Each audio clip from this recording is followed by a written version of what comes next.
Hey, we're live. Hello, everybody. Welcome Hello. to Trail Talk.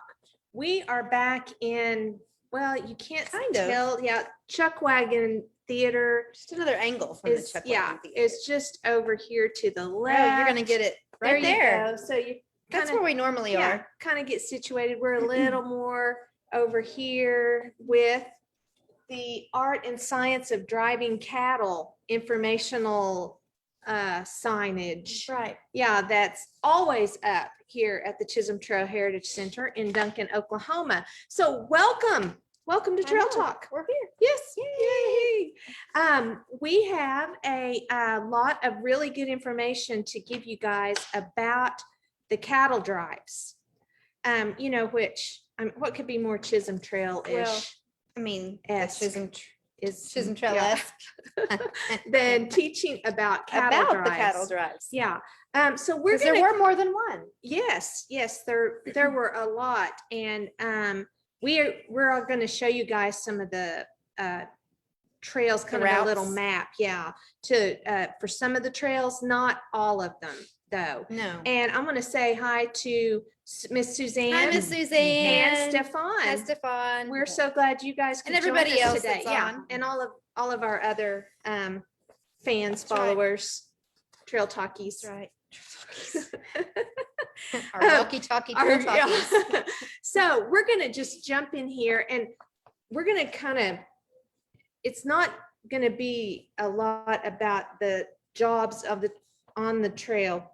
Kind Really, of why and- they came about, what their purpose, Yeah. the reasoning behind Yeah, them, and then we're gonna work our way to the actual specific. works, Right. working jobs on the trail. But we're going to kick it off by talking about brands and markings on that people would use on their cattle before fences. Right. Because you Be- had to have a way to be able to tell one cow from another cow, right, owner versus owner. right. And there are some breeds that are solid color, so there's Mhm. no identifying Right. marks at all on them. So anyway, people now branding started we know as far back as 4000 BC.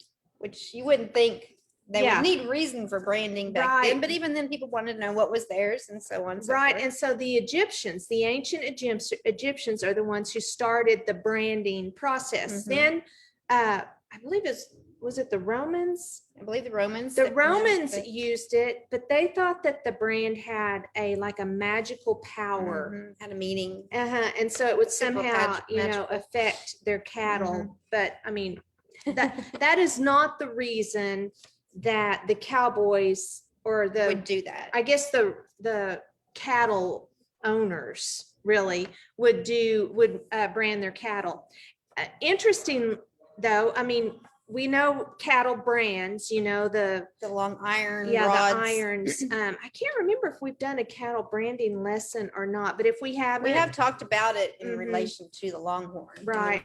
We'll go do a deep dive on that another time. But the old way, before they came up with all the really personalized branding irons, they would use dots. They just had I guess a rod, and they would heat it in a fire, literally, and then just dot to make Mhm. whatever design. Kind of just reminds me of like a homemade tattoo. Oh, type in a way, yeah, just yeah. dot by dot, A getting little it together. pointillism, Right. a pointillism tattoo. And it comes full circle. Yeah, and they it took a long time for them Mhm. to be able to finish Right. that. So it would be like multiple times they would have to Mhm. brand these cattle. But then they came up, they had like three Like different shapes. symbols or shapes. Yeah, they had like a half circle, a straight line. They two sizes of half Mhm. circles. There was and a small straight half line. circle and a larger one. Yeah, and so then they could make letters and other shapes with those three. But for the most part, they would either do that or they would notch ears. Mhm. And now my mom and dad, we've never branded. They've always owned probably a small herd of cattle, but they notch the ears. They notch them. So they'll put two notches on one ear, and I can't remember if it's one or two on the other. That's usually one of my jobs. My family has it in Kansas, and I believe they do the tags. Tags. Kind of like earrings for right, cattle, if you will. right. But anyway, so they make a gadget. It's called an ear notcher, and it just like cuts a triangular shape of flesh off the Of the ear. Yeah. Mhm. And so anyway, ear notching. But then they're all notched in the same area, correct? Yes, every one of mom and dad's cows are notched exactly the same. It's not just a random Yeah. picking of spot. Yeah. So anyway, but they tattoo cattle now. Mhm. So anyway, it's really come a long way. Hipster cattle. Yeah, hipster cattle. That's funny. They pick out what tattoo they want, where they want sit in the it. lobby Yeah. and That's funny. But anyway, this all was, I mean, this started the first registered brands and earmarkings are as early as 1778. The Spaniards were the Mhm. ones who had this practice, and you registered your mark with the municipal council. so that way wherever it couldn't you be lived. used by other people. Yours was original and specific unique, to you. yeah. And so then in 1848 in Texas, a brand and earmark of each rancher could be registered by the county clerk. And then at that point, your brand was unique, specific to you in your county. Mhm. So that they still, personalized it. But if you didn't register your brand and someone stole your cattle, you could not prosecute. That's right. So sorry about your loss. Yeah, so it's up to the owner to take care of their own cattle. Yep. So anyway, that's a little bit of a branding lesson. Because as early as the brands were going on, the cattle drives were Mhm. actually Were happening. taking place. Now, not the cattle drives that are associated with the Chisholm Trail. These predate the Chisholm Trail. Mhm. And so I think I thought that would be interesting. The California Gold Rush was one of the biggest draws for cattle drives. Now that was 1849, 49ers, Mhm. yeah. 1849 was when they discovered gold in California. And so that by the next year, you had ranchers taking a southern route. They'd go down like to El Paso and then across and cut over to San Diego, and then go up north Mhm. to wherever people were Like San Francisco and digging things. for gold, trying to mine for gold. But they slowed down by 1857, and by 1859, California had a glut of cattle. Mary and I were talking about it.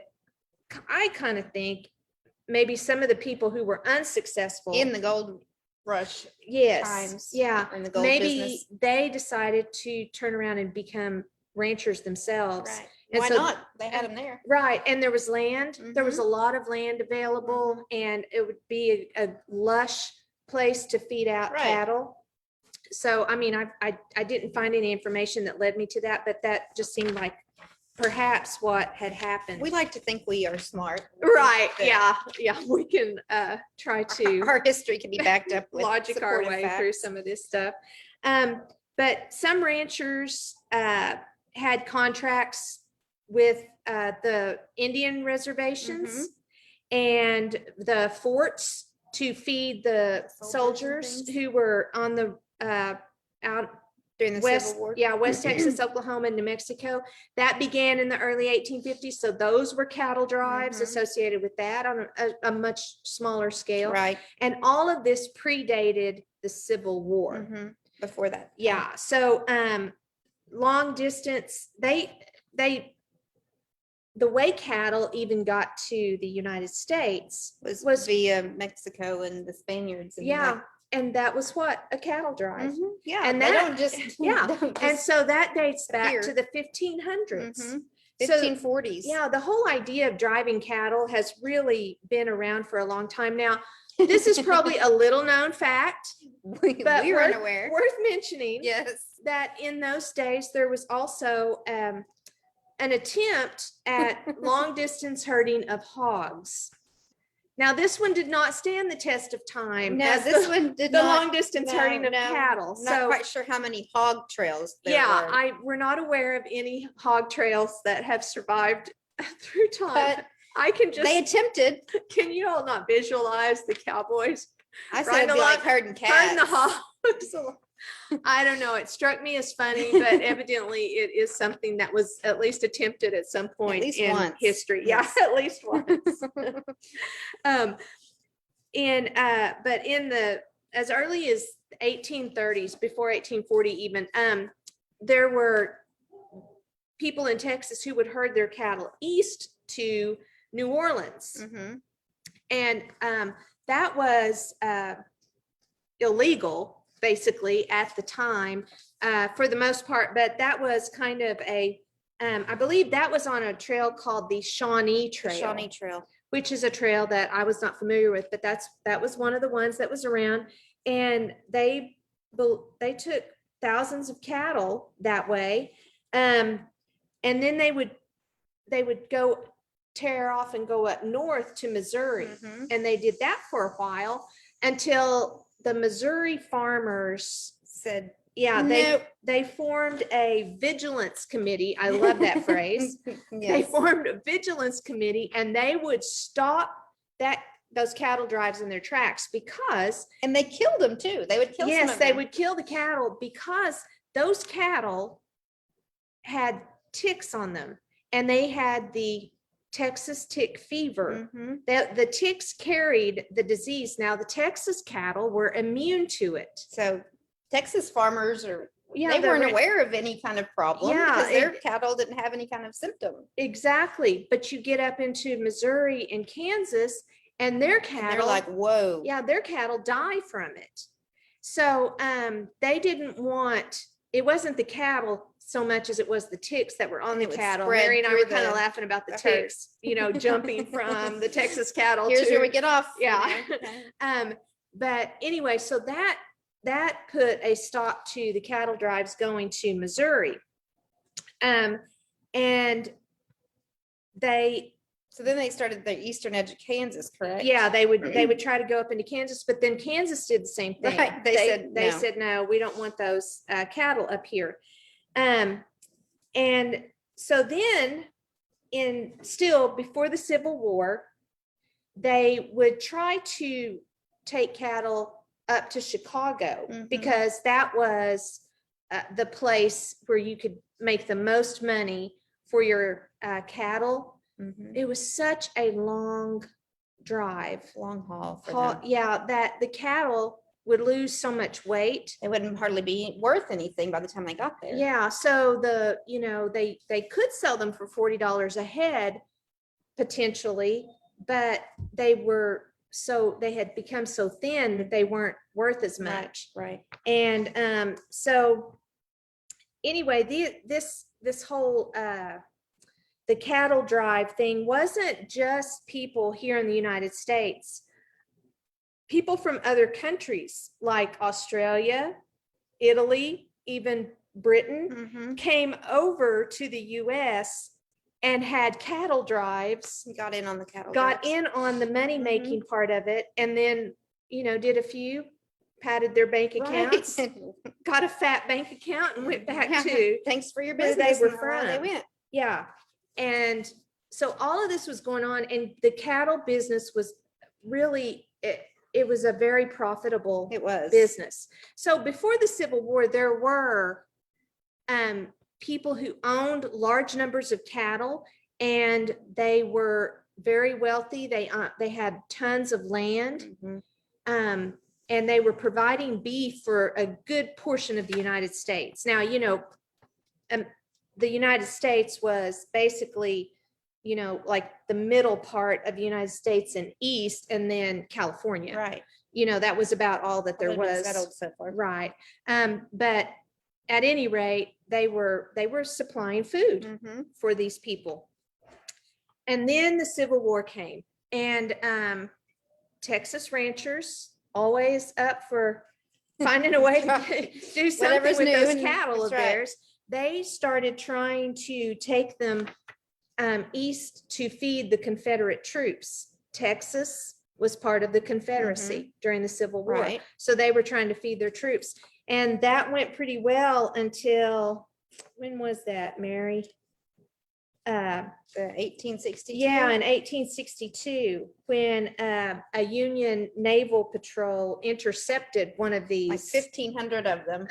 and took them, and then took over that part of the That- Mississippi that River, Drive there. which was their Mhm. way of getting the animals into over to the Confederate troops, and that ended their ability to feed the troops. Mhm. Yeah. And it was really a turning point in the In the war. Civil War itself. That's right. Because the Shawnee Trail, which is that area right there, Mhm. it was unusable. Yeah, So, and so then you have your Confederate troops doing without food. right. And it says that after that, it could be sold, the Longhorns could be sold for usually no more than $2 a head Yeah. there in Texas. Yeah, and so they estimate there were way over 200,000 surplus cattle Just available. available in Texas. And we know that, once the Civil War was over and the ranchers came back home from fighting, Mm-hmm. all of those surplus cattle that they couldn't get rid of, and even more wild longhorns, Texas had way more cattle than Right. they knew what to It do was a with. booming. Yeah. And so that set the stage for the post-Civil War cattle Cattle drives, drives. which are the ones that we're probably familiar, more familiar with. right. And especially the Chisholm Trail. We like to kinda talk know about a that little one thing a little about bit that, more. yeah. But interesting little fact I thought would be good is the story of Philip Danforth Armour. Yeah. Yeah, after the Civil War, he started a meat packing plant in Chicago known as Armour and Company. And I just wanted to remind everyone of the delicious potted meat and Vienna sausages produced by the Armour meat I can't packing. contest to that. industry. I will let you handle that one. You have. I know. Can't say I've ever partaked in that. Oh, Mary. I know you I'm don't know missing what out. you've missed. I haven't lived. Yeah, those little Vienna sausages with that little Lime. jelly on it and Now- everything. Props to Mr. Armour. Mustard and No. some bread. Ugh. We're talking Mm. good. Anyway, so Mr. Armour started the meat packing plant in Chicago. So that became a distribution center. Mhm. So if you could get your cattle to Chicago, then The I'm profit sure. was even more. Oh, yeah. Yeah. You know, and- $40 a head. Right. As opposed to the $2 a head that, You could have gotten. I mean, just No think about brainer. it. Yeah, no brainer for sure. So the Shawnee Trail, just for reference for people, I thought this was good. We don't have a map of No, I it. don't have it. It started out the Red River near Preston, Texas, which I am not sure where Preston, Texas is. Maybe if one of you Texans are watching, you could kind of help us out here. But it went to the Grand River, which would be northeastern Oklahoma, I believe, into Kansas, and then it went east into Missouri. Another branch went to Boggy Depot in Arkansas, and then north to Missouri. And so that was the trail primarily used before the Civil War. Right, for prior Civil War yeah, time. yeah. Except for the one that went south and out to California for the gold rush, but that had kind of ended, and this Mhm. other one was going a little stronger. And then came the days of the cattle drives that we are more familiar with, the days of 3,000 head of cattle, 8 or 10 cowboys, Mhm. a chuck wagon, a trail boss, all of those things that we know the most about. So one of the cattle trails that was besides the Chisholm Trail, one of the trails is this one here. We're going to see if we can zoom in on it a little bit. It was called the Western Trail. Can you, there you go. There you go, There you Tina. Okay, very good. So you can see the Western Trail. It starts in very, very south Texas. Here's San Antonio, and it goes up here. And when it reaches, well, it goes across at a place called Doan's Crossing. That's where it crosses the Red River, which, I mean, that's probably about Vernon, Texas. Mhm. I'm going to Say that. say, yeah, I think it actually says that somewhere, doesn't it? I think it went There's around. talk of Vernon and Wichita Falls. I believe. Yeah, and so that's more like where that is, and then it cuts up toward the Panhandle, and then up to Dodge City, and then it even goes way further up into Montana, the Dakotas, Wyoming, and so they took cattle very far north. Now, this is a significantly longer trail than the Chisholm Trail. Right, yes. This could have easily been a 5 or 6 month trip, Oh, no question. as opposed to a 3 month trip, Mhm. like taking the Chisholm Trail Right, would have been. right. Yeah, and this one is the Goodnight Loving Trail. And so this is This named one lasted for, about 20 years. yeah, and it's named for Charles Goodnight, the man who came We've up with the talked idea about. for the chuck wagon. Uh-huh. Yeah, we've mentioned him before. He was a cattle baron, Right. basically. And he and another man named, I believe it was Oliver Loving, they partnered and they started this trail. And you can see they're kind of Kind of central East yeah, Texas took here. a kick off there. And yeah, they kind of go south a little bit and then cross into New Mexico. And they took their cattle up north here, Colorado and Wyoming. Colorado and Wyoming, and that people up there didn't necessarily sell those cattle to market as much as they built herds Mhm. for the cattle up there. So this was kind of a supply to other supply chain. yeah, to build this. This is all unclaimed land. These are, millions of acres of unclaimed Open. land that cattle could graze freely in those days. There were no rules about having to homestead that land or anything, Right. because they weren't living on it. They were Mhm. just, it was a free range. I guess this was the original free range grazing plan with That's cattle. right. Yeah. And so they were taking advantage of that. Oliver Loving was injured in a fight. He was with a man named One Arm Bill. Norm Field got the Yeah, best of it. and he was injured and really needed to have an arm or leg or something amputated, and he refused and died from the infection Mhm. caused by that. So, but Charles Goodnight continued on taking cattle up these trails. And then last but certainly not least, we'll Our move. Let's- old homestead. yeah, the old Chisholm Trail. Here we go, right here. And I mean, comparatively, it's a shorter trail. Mhm. They show it starting all the way down here in Brownsville. San Antonio is probably a more Maybe popular, even picked them up Austin. some more up and through here. Mhm. But you can see some of these trails fed into this main Mhm. trail that comes It's pretty up much a north shot. right here at the Red River Station. They cross into what is present day Oklahoma, and just kind of straight up the center part of the state. And then there is one fork that goes off here to Ellsworth, but it goes up here to Abilene. And this was the original trailhead. Mhm. Abilene, Kansas. Till about 1871. Then here a little south of there, 1871 and 72, Newton became a trailhead. Wichita, Kansas picked up after that, and Caldwell picked up after that. So kept moving south. yeah, it was moving southward, and so the cattle drives didn't last as long. Right. It wasn't as much of a journey. Yeah, and so anyway, those are just some looks at the distances. Right. And the different, they Yeah. all kind of started around the Mhm. same areas. Right. Which we said, the cattle came from Mexico and the Spaniards, that Mhm. area anyway. And then up into Texas, Mhm. and then they just, went from there. And this land was inhabited by Native American tribes. Some were eventually held in reservations here in Oklahoma Territory and Indian Territory, but in the beginning part of it, that there were, even on the reservations, they still would sometimes require the cowboys to Pay the toll. pay the toll, Yeah. yeah, to get through to their next place that cross they through were, their yeah, land. as they were going.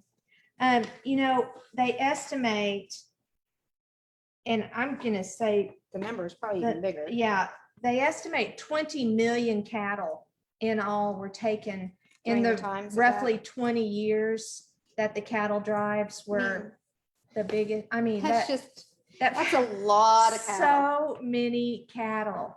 And you know, beef, I think, must have been the food of choice for most people because that's consuming so much. That's a lot. You know, and I mean, there are dairy farms, you know, around, but those dairy cattle, to my knowledge, were not the ones that were Were taken used on for these, these. yeah, taken No. on these trails. No. So these towns, there were towns that eventually were set up along these trails. You have to think about all the cowboys that they would go, and a lot of times, one and done for them, and that True. was it for them. True. So they might Yeah. have found a woman, a lady, you know, Mhm. decided I'm just gonna stay where I'm at. Maybe they just liked the looks of the Mhm. place and they would stay there. Plus they would need supplies as Mhm. they traveled along the trail. And Yep. so cow towns popped up Yep. and those places became stops. And the more railroads were laid, the more rail heads were put in these smaller towns. And so that became the stopping point. You only made the cattle walk the shortest distance Right, because you didn't possible. want them losing all the weight. Yes. You wanted them as fat as possible. The fatter the cow, the more money, the more Mhm. they weigh, and so on. Right, right. So it's all about the money. Follow the money. Dollar bills. That's right. Make it Hey. We did not plan that. we share brains sometimes. Yeah. So as I said earlier, roughly 3,000 cattle at one time. For her, yeah, that travel. 8 to 10 cowboys plus the cook, the trail boss, the wrangler, and then you had the The oxen or the yeah remuda? the oxen who they would pull the wagon Mhm, and all the extra horses, the remuda, mhm, which and- we've talked about on here before. right, and so that Special was about 3 horses that for a cowboy. yeah, so there'd be 2 in the remuda for every cowboy besides the That'd be one the one they'd be riding. right, the one they're on. So that's 25 Right. horses probably. Let alone it's feet to keep up with. Yeah, exactly. And so those horses had to walk Mhm. as well. Mhm. So this is quite an organized movement. 10 to 15 miles a day was pretty typical. They were it was a well-oiled machine. It was. I It would had to say. be. Mhm. And then there were the unexpecteds. Oh, all the time. There The were- storms, the stampedes. A range fire, crossing a river, Mhm. a wild Lightning animal, a storms. prairie dog town Yeah. where the holes were. Just one after the other I'm- after the other. Yeah, and so these men, many of them very young Oh, men. a lot of times the I average mean- age was young. Yeah, I mean, think about it. You'd have to be in pretty good shape to make that ride. They would say, I mean, probably 16 hours a day in the Probably saddle. about sun up to sundown. Yeah. And then everyone had a 2-hour shift at night. Mhm. Taking care and watching over the cattle and the horses. Yeah. So you never slept. You never got to sleep just the whole night No. through. had to It take was your time. it was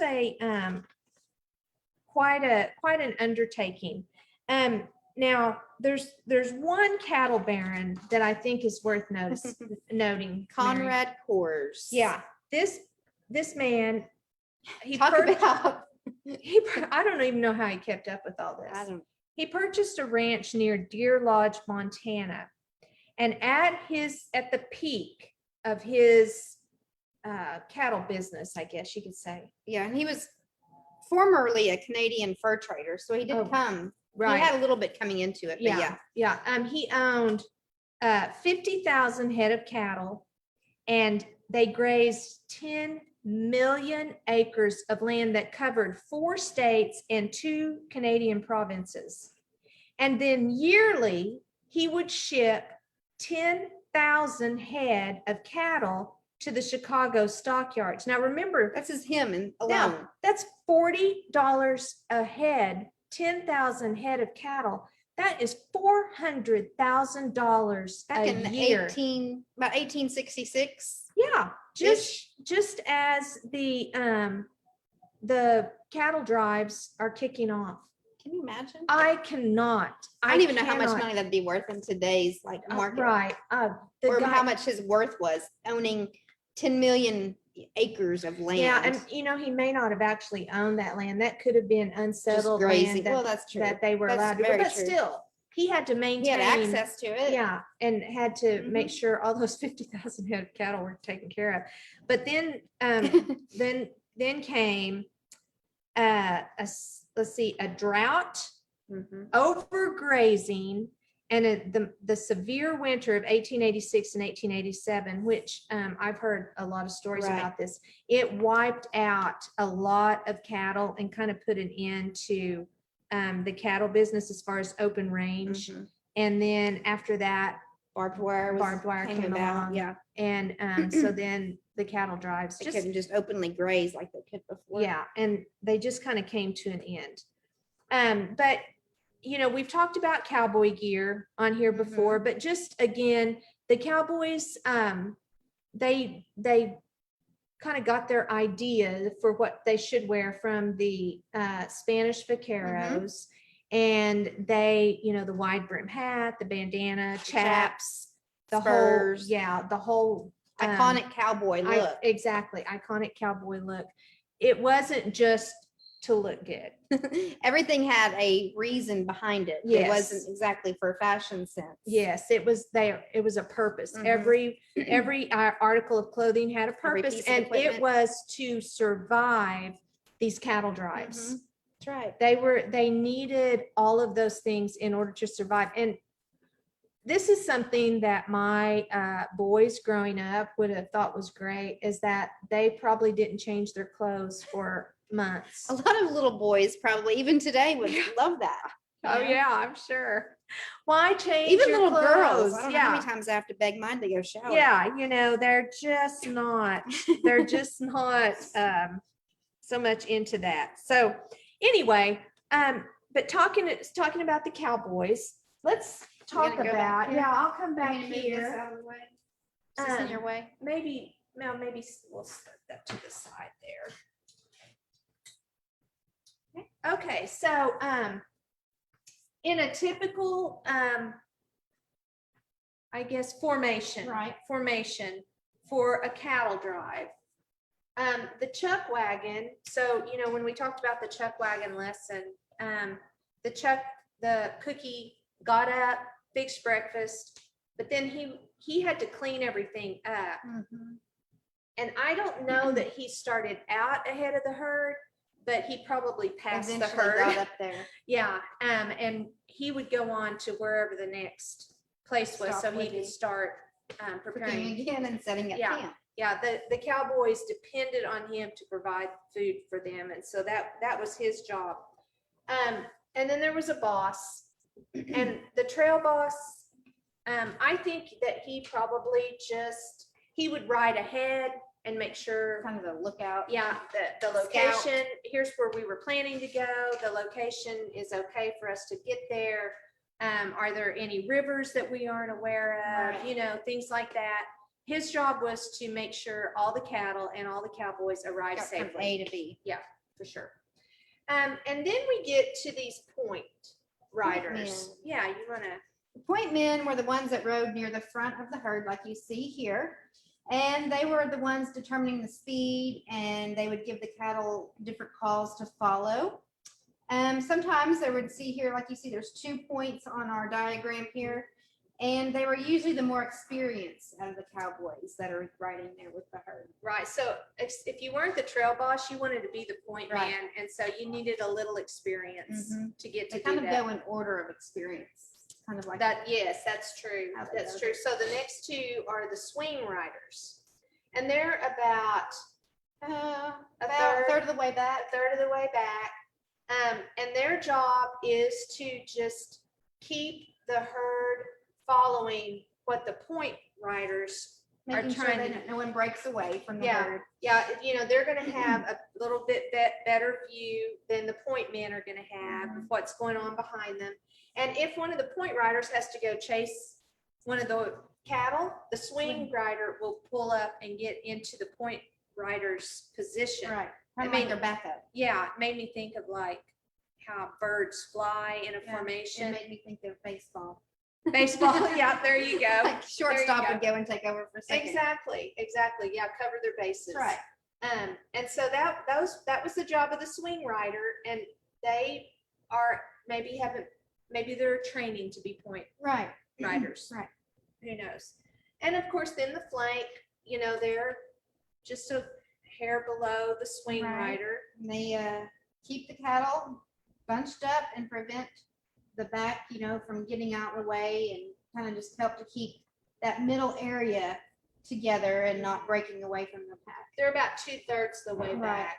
Just almost to the back, but Yeah. not quite there. Not quite, because that's the drag. It's a drag It to is- be a drag it is- rider. It is a drag. It's the one that helps to push those slower ones Uh-huh. along. And this is where they're getting all the dust, Mhm. all the debris. Usually the newest on board, Uh-huh. I've lost my word that I was gonna use. Unfamiliar, the ones that are untrained, Oh, the yeah, ones that are yeah. green, they're They're green, new yeah, to yeah. the cowboy life. Inexperienced. That's my word. Yeah. That's The it. inexperienced riders, they get to ride drag. Our movie here says it's a good place to learn cuss words. I always think that's a funny line in the If movie. not, invent your own. Yeah, because that's just, these guys are really glad for their bandanas. Yes. Very glad. Yeah. But without question, the youngest, least experienced rider or cowboy is the Wrangler. Wrangler was kind of like the gopher of the group. Yeah, Wrangler doesn't get to herd cattle yet. He's got to make sure these horses, who are on leads probably, Mhm. are walking, The Remuda. the Remuda, staying up with everyone. Plus, whatever the cook on the chuck wagon needs done, he's got to do that Mhm. too. Yep. So There I are would- jobs I would around guess camp too. he probably was a little bit ahead. And if someone's horse went down for some He'd reason, have to yeah, they'd have to break find the him, and word, he'd have to trade them out. trade out the horse, tend to any sick horses. He had to Mhm. feed those Right. horses, where the cattle are just, they're They're eating grazing. along the way. Mhm. But they had to have food and water for the horses and everything. So that's the basic breakdown. And I mean, our little drawing here, we have a dozen or so cattle, maybe 20, But it'd be- 25. We're talking 3,000 head, Mhm. and literally this, That's all that was keeping up with it, making sure they got from there to there. yeah, they just, they were efficient. I think efficiency is probably the big word. Well, I think To me. cowboys themselves were efficient in just the way that everything had a purpose. You didn't take anything with you Right, that that's did not true. have a purpose, if not more than 1 or 2 to 3 reasons or purposes for that thing, Mhm. and their jobs as well. Right, like their cowboy hats, they'll scoop up water for themselves Their from a horses, stream their and let their cattle. horses drink out of their hats, Mhm. I mean, there's, Fan, yeah, they did, they gave everything they had multiple purposes. of course, too, they didn't have as many luxury items as we do now. So there weren't as many things to think about. Right. Well, I could take this for this and this for this. Yeah. What you did have and what you did work for and owned, you were proud of it because it served usually more than one Mhm, purpose. yeah. So here's some facts about cowboys that I thought were kind of fun. You might not have learned this watching a John Wayne movie. So many cowboys had been Civil War soldiers, both from the North and the South. They were probably, the war had been hard on them, and Mhm. maybe they were looking for adventure, a new life, a change of Start over, scenery. right? But a number, maybe even as many as 25%, were freed ex-slaves. Some were immigrants from Europe, others were from Mexico, and then there were also Native Americans who were cowboys. Right. So it was it wasn't, like you had to have skills, and it didn't matter Where what- you came from. where you came from, the color of your skin, Mhm. whatever. Your skill is what prepared you for the job job. at hand. Yeah. And probably your work ethic, Right. I Exactly. would say. So, we talked about the cookie and all of his crazy nicknames. Mhm. And if you'll remember, I always like the North Star thing that Right. he The would tongue. put the tongue of the wagon pointed toward the North Star, so that any kind of disruption or anything happening in the night, and as soon as they got up the next day, they would know exactly what direction to head out. Mhm. There's the, Talked about them Yeah. not changing their clothes. yeah, and then lastly, at night, once those cattle were bedded down, the cowboys would take turns singing to them. Which they calmed them. Yeah, it calmed them down. And it probably in a way helped calm the cowboys. True, It was, true. they probably didn't want to admit it. They said that sometimes they would share songs, one would sing one verse and one would sing another. Now, remember, it's two cowboys walking around 3,000 head of cattle. Yeah, it would take them a bit. Yeah, it'd take a while. So like some of the songs they said they would sing Old Dan Tucker. I don't know if y'all remember Old Dan Tucker. I learned that one in elementary school. Nearer, my God, to thee, in the sweet by and by, the Texas Lullaby, Mhm. and then of course the old Chisholm Trail. Yeah, they did. Yeah, Why not sing about it? that's You're right. on it. Come along, boy, listen to my tale. Tell you my troubles on the old Chisholm Trail. Come and tie, yippee, yippee, yippee, yay. And here she goes. Yeah. See? I could have been a cowboy, yodeling cowboy singing to the cattle. I know. It might have caused a stampede. My singing could have caused a stampede. I accept that. I I'm- accept not- it. That's why I don't. sing. Yeah, I'm not. ashamed. Goodness. So that ends the lesson on the cattle drive. I hope you guys have learned a lot of interesting things. I I really- learned some things I- just researching. Yes, absolutely. And so if you have questions or anything that we didn't cover, or something that we didn't mention, put that in the comments section. Yeah, Um, we're not afraid to say. No, hey, not at all. We would we love didn't have it all. to know some more information. And so that is the end of Trail Talk for today. I want to remind you guys, Trail Talk tomorrow, Destiny Alfinger from Main Street Duncan is Our going to be own our Main guest. Street. Yeah, and so she's going to let you know about things going on down there, ways that you can support Main Street Duncan, things like that. So join us at 3:00 tomorrow. And Mary has one other announcement. I have an announcement. So we have been having a daily or a contest here on Facebook, on our Facebook page at the Chisholm Trail. So we would like to right now say congratulations and happy birthday to Miss Sandy Russell Dawson. Woohoo! She Sandy Actually won the 2 free tickets to the Josh Ward and East Cache Creek concert that is actually happening this Saturday, April 10th at the Stevens County Fairgrounds.